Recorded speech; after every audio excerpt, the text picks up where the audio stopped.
Continuando com a nossa aula de realismo no Brasil, estamos falando de Machado de Assis. E aqui nós vamos continuar com a obra Quincas Borba, que nós temos algo bem interessante. Já expliquei para vocês na aula anterior que o Machado ele gosta de trabalhar uma personagem entrelaçando as obras ou dentro de outras obras. Ele gosta de passear com a mesma personagem por algumas obras, por obras variadas. Então, nós temos um Quincas Borba que ele já apareceu em Memórias Póstumas. E agora, o autor ele dedica uma obra justamente a esta personagem. Nós percebemos que o Machado de Assis ele gosta de eternizar as personagens que ele cria. Embora é sabido que as mulheres em Machado de Assis elas são bem mais fortes, elas são impetuosas, elas são de uma bravura, de uma esperteza sem tamanho, mas é claro que ele também não deixa por menos as personagens masculinas, embora as personagens masculinas elas apresentem muitos defeitos, são mais parados, né? Aquela coisa mais da mesmice, mais, eu digo, mais fracos até do que as personagens femininas. É Machado de Assis, mas isso não significa que ele não venha construir grandes personagens masculinas e que ficam aí para a história. Tanto é que nós temos aqui uma obra de 1891, mais de um século depois ainda, se comenta sobre Quincas Borba. Um rubião que vai aparecer aqui nesta obra, mas o importante é lembrar Quincas Borba. E a sua filosofia do humanitismo, que nós realmente conhecemos. Achei essa figura na internet, achei linda. A enseada do Botafogo, que aparece, inclusive, nesse trecho aqui, lá na obra Quincas Borba, que ele diz: Rubião fitava a enseada, eram 8 horas da manhã. Quem o visse com os polegares metidos no cordão do chambre, a janela de uma grande casa do Botafogo, cuidaria que ele admirava aquele pedaço de água quieta. Mas, em verdade, vos digo que pensava outra coisa. Cotejava o passado com o presente, que era um ano professor, que é agora capitalista. Já falei para vocês na aula anterior que Machado ele gosta de trabalhar com a dinâmica da vida, e essa dinâmica que a vida ela é uma grande roda gigante. Que horas você está em cima, você conquistou muitas coisas na vida, mas que vem alguém te dar uma rasteira, ou o destino te dá uma rasteira e você vem abaixo. Ora em cima, ora embaixo. E nós vamos ver exatamente isso em Quincas Borba. Se você fosse me perguntar, eu diria que Quincas Borba é esta dinâmica da vida. Nós temos uma personagem, eu não quero apresentar todas as personagens que Machado trabalha na obra, não é o meu interesse aqui. Mas o meu interesse é mostrar exatamente como se dá esta questão da dinâmica da existência.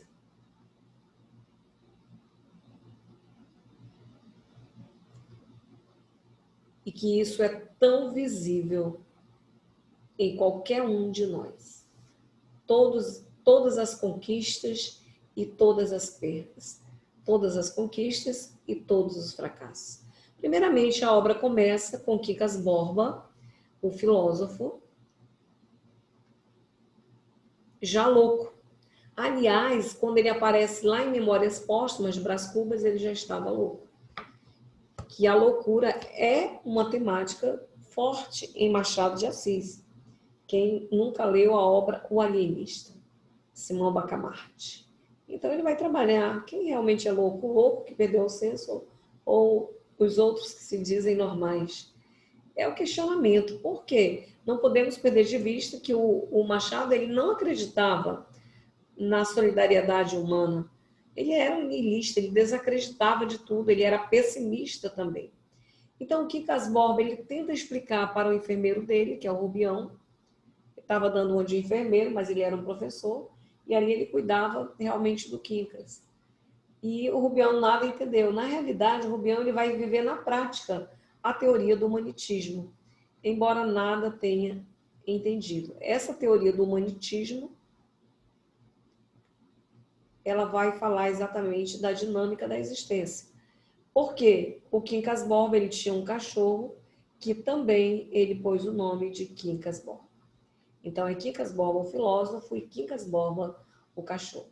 E ele tenta explicar a teoria do humanitismo, exemplificando com 2 tribos e um campo de batatas. Quando ele representa essa ideia de um campo de batatas e 2 tribos, ele vai dizer o seguinte: um campo de batatas, ele servia para alimentar uma tribo. Não era possível repartir. Aqui, repartir significa morrer. Neste caso, Machado de Assis está dizendo que a guerra se faz necessária. As 2 tribos teriam que guerrear por este único campo de batatas. Que justamente nessa teoria do humanitismo vai ser uma crítica ao humanismo que Machado de Assis ama. E as outras ciências também, que o Machado de Assis ele fala das outras ciências, como o positivismo, o evolucionismo de Darwin, mas ele critica, porque ele critica tudo. Machado de Assis ele realmente nem foi totalmente romantista e nem totalmente realista. Ele é precursor do modernismo. É um desses autores que você não nasceu nessa escola, está aí nessa escola, é tido como autor de transição, mas você não consegue colocar num único tempo. Então ele vai dizer o seguinte: essas 2 tribos elas teriam que guerrear até a morte. Uma teria que ser exterminada, porque se repartissem, iriam morrer de inanição. Não seria possível alimentar. E quem vencesse, ao vencedor, as batatas. Que na realidade, isso aqui virou um clichê. Ao vencedor, as batatas. É esta a dinâmica da existência, porque na vida, um momento ou outro você é o vencedor, você ganhou as batatas. Mas no decorrer de tudo que acontece na vida, alguém vem, fica de olho, vai guerrear com você, seja essa guerra por interesse, silenciosa, seja como for, ele vai tomar. E ele vai ser o dono das batatas, ele vai ser o dono da vez. E você vai perder. Mas a quem vence, as batatas. E é exatamente isso que vai acontecer, porque a vida ela é uma grande roda gigante. Quando você está em cima, você toma posse das batatas. Quando você está embaixo, você perdeu as batatas. Sempre vai ter alguém que vai ser o dono das batatas. E é o que ele vai exemplificar, e eu quero retratar aqui, no casal Sofia Palha e Cristiano Palha. Esses 2 aqui são marido e mulher. Foram feitos realmente um para o outro, é a mão e a luva. Como o Machado de Assis ele já fez uma outra obra, A Mão e a Luva, que ele mostra exatamente esse casal que ele se une em torno da ambição, que realmente vai ser o Cristiano e a Sofia. O Quincas, ele mora em Barbacena. Então, Barbacena. E ali nós vamos ter exatamente um Quincas que ele está louco e ele vai tentar passar para o seu enfermeiro a teoria do humanitismo. Então, o que nós temos? Barbacena em Minas Gerais, interior. O Rubião muito pouco entende, mas ele morre. Quando ele morre, o Rubião diz o que ele faz? Ele vai dar o cachorro. Porque ele não vai cuidar do cachorro. E dá o cachorro. Só que quando descobre o testamento, no testamento, o Quincas Borba deixou toda a fortuna para o cachorro. E que o Rubião deveria tomar de conta do cachorro para tomar posse, para cuidar da fortuna. É justamente quando ele corre por interesse. Nós temos na história toda, essa briga de jogo de interesses. Ele vai atrás do cachorro. E aí ele consegue resgatar o cachorro e ele retoma e ele fica rico. E é o que nós temos aqui.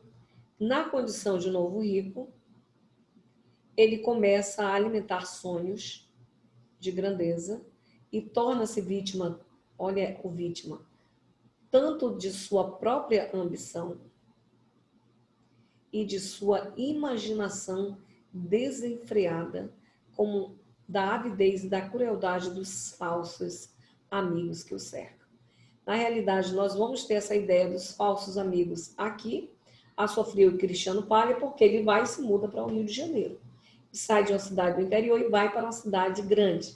E lá ele encontra exatamente a ambição desses dois, que o Cristiano Palha ele é capaz de usar a beleza e a paixão que o Rubião, um simples professor que passa a capitalista, como o trecho que nós lemos agora há pouco, que ele vai nutrir uma paixão desenfreada pela Sofia, que ela é uma criatura linda, mas ela é também falsa, ela é manipuladora, e o próprio marido também. Então, ele incentiva a mulher a cada vez mais incentivar a paixão do Rubião, sendo que essa paixão ela nunca vai ser realmente consumada. A Sofia ela fica de olho lá em outro, mas no Rubião, não. Mas é instigada, porque eles vão entrar como sócios em uma firma, e nessa firma quem pega o dinheiro sempre vai ser o Cristiano. E com isso vai sugando o dinheiro dele cada vez mais. Mas não só isso, a questão da política, incentivado a entrar na política e também com o círculo de falsos amigos que tinha na política, cada vez mais ele vai perdendo dinheiro. Então é a grande bobagem dele. Ele tem sonhos de grandeza, ele se apaixona pela Sofia, ele esquece a origem, ele esquece quem era, ele não aprende a teoria do humanitismo, que o filósofo Quincas Borba tentou passar para ele. Na realidade, ele nem sequer olha muito para o cachorro, ele vai ver que o cachorro, no final das contas, seria o único amigo que ele poderia ter de verdade. Então, nós vamos ver, dentro dessa obra, um jogo de traição, de adultério. Eu coloco aqui a ideia do adultério. É um adultério que ele não é consumado, mas ele, na mente, é como se ele fosse. Porque ela realmente, ela instiga, ela faz ele entrar cada vez mais, se aprofundar nessa onda da paixão que sente por ela.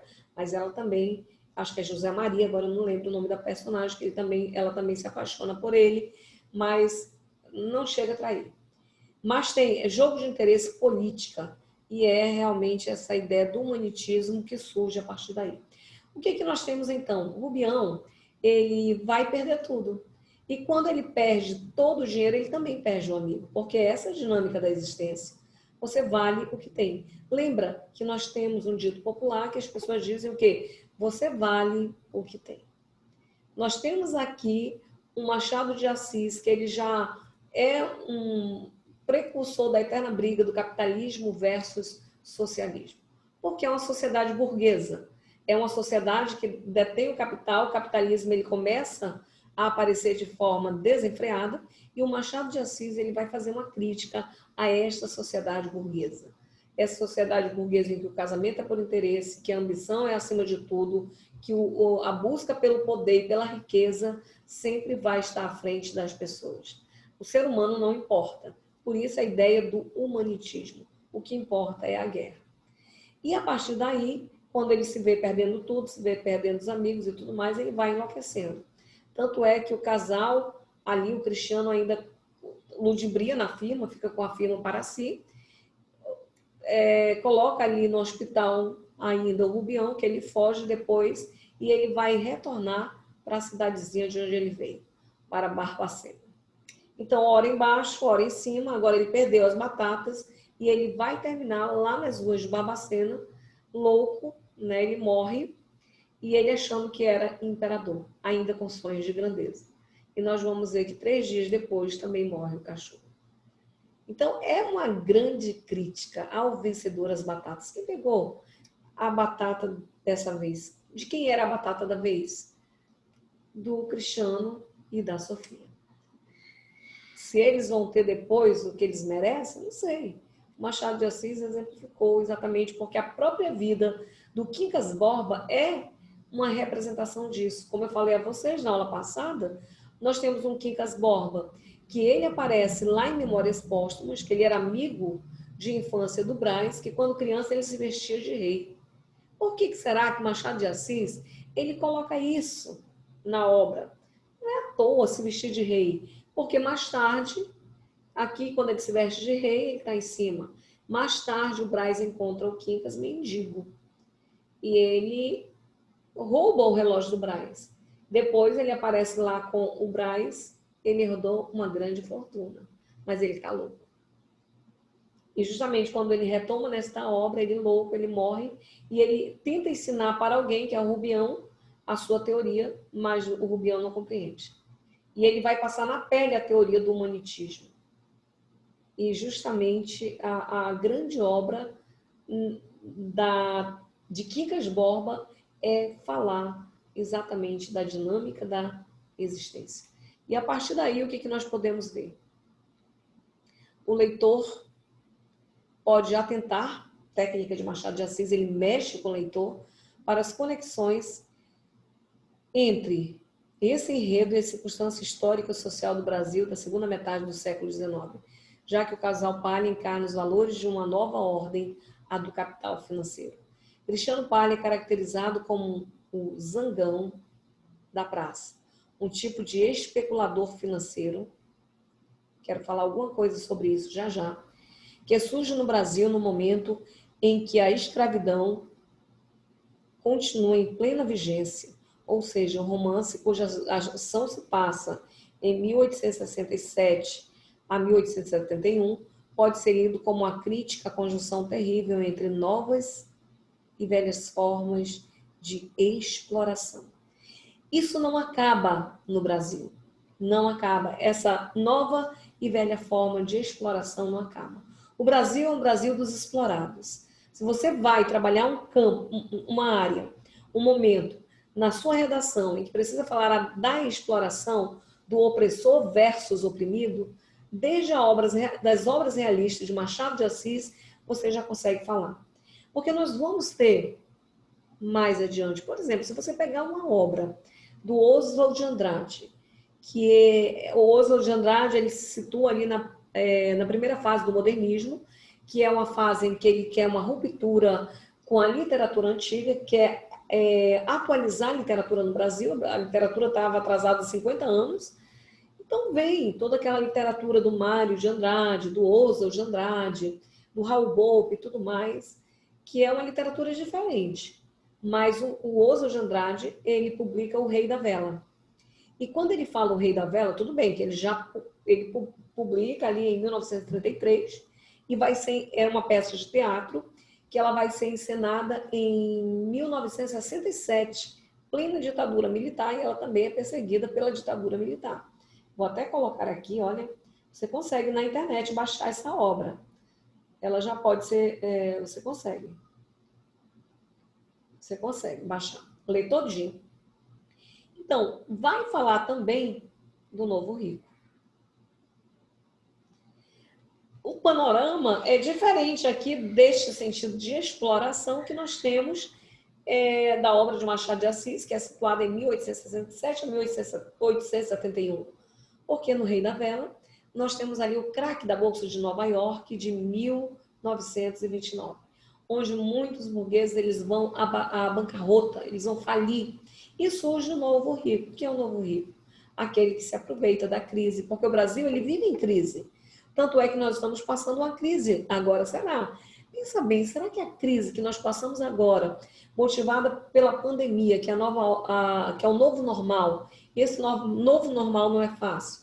O Brasil entrou em recessão econômica, passamos uma crise financeira. Será que isso é único? Não.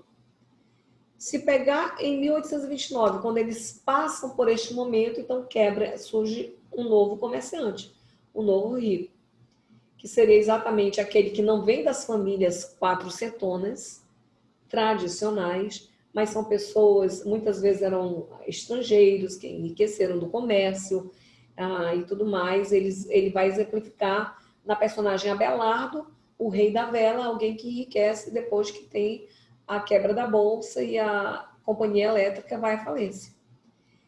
Ele tem dinheiro, mas não tem nome. E justamente ele vai se unir a Heloísa de Lesbos para formar esse casamento de interesse, exatamente o nome. É o dinheiro e o nome. É o novo capital que manda no Brasil.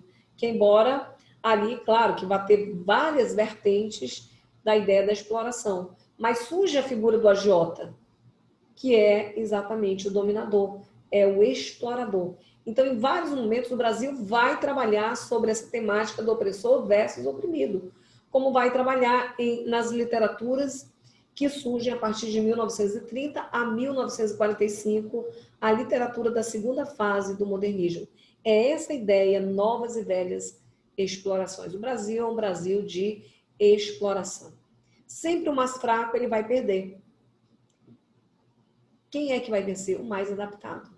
Porque isso a gente já vê em Machado de Assis desde Memórias Póstumas, quando ele apresenta a personagem Eugênia. Por que bonita-se coxa? Porque coxa-se bonita. Era um ser inadaptado para sobreviver a todo aquele contexto social. E como dizia Darwin, na seleção das espécies, somente a espécie mais forte vai sobreviver. Aqui ele chega com a teoria do humanitismo.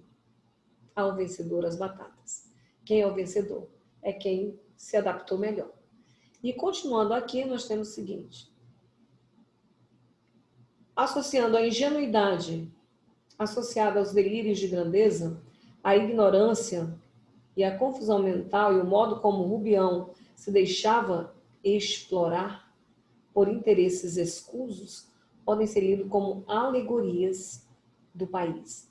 Nessa linha de leitura, os conectadíssimos e inescrupulosos Cristiano e Sofia Palha representariam, marquem, uma modernização que se aproveita de tudo o que há de pior na velha ordem.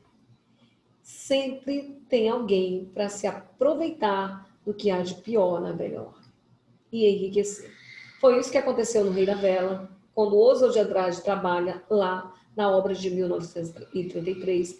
É isso que o Machado mostra que faz representar o Brasil. Se você pegar hoje quem se aproveitou da pandemia, da miséria, pelo amor de Deus, não vão me dizer ali que os crematórios, os donos de funerárias, infelizmente, foi quem lucrou, enriqueceu, né? Os supermercados que não pararam, teve ali um bando que empobreceu, quem vendia roupa para festa, quem foi para festa em época de quarentena? Então teve um grupo que se aproveitou de tudo isso e enriqueceu. Será que foi todo mundo que empobreceu no Brasil na época da quarentena? Não, teve um grupo que enriqueceu. Quem conseguiu meter a mão no dinheiro também, público, enriqueceu. Então, o Brasil é isso. É essa crítica que Machado de Assis faz em 1891. Ao vencedor, as batatas. Sempre vai ter alguém que vai ter a batata. Sempre vai ter alguém que vai estar em cima. Ele pode vir abaixo, mas vai ter alguém que vai estar em cima. Vai ter o explorador e vai ter o explorado. O explorado, no geral, ele é ingênuo, ele se deixa levar por manias de grandeza, ele cai em muitas ciladas. No geral, é isso. Né? São os menos adaptados que nós temos aqui. Machado de Assis ele faz uma crítica ferrenha a tudo isso. E aqui nós temos mais adiante. Só pegar aqui o lápis. O cachorro, Quincas Borba, que aparece como o guardião das ideias do seu finado dono. Tem hora na obra que parece que o olhar do Quincas Borba é o próprio olhar do filósofo, parece que um está no outro. O filósofo amalucado Quincas Borba chama a atenção para os absurdos contidos na filosofia do humanitismo, criado por Quincas Borba, que é uma mistura brasileira de teorias importadas, tais como darwinismo, lembra? Social, o que é isso? Seleção da espécie, que somente os mais bem adaptados vão sobreviver. O positivismo, que a experiência ela tem que ser concreta para dar certo. Materialista, né?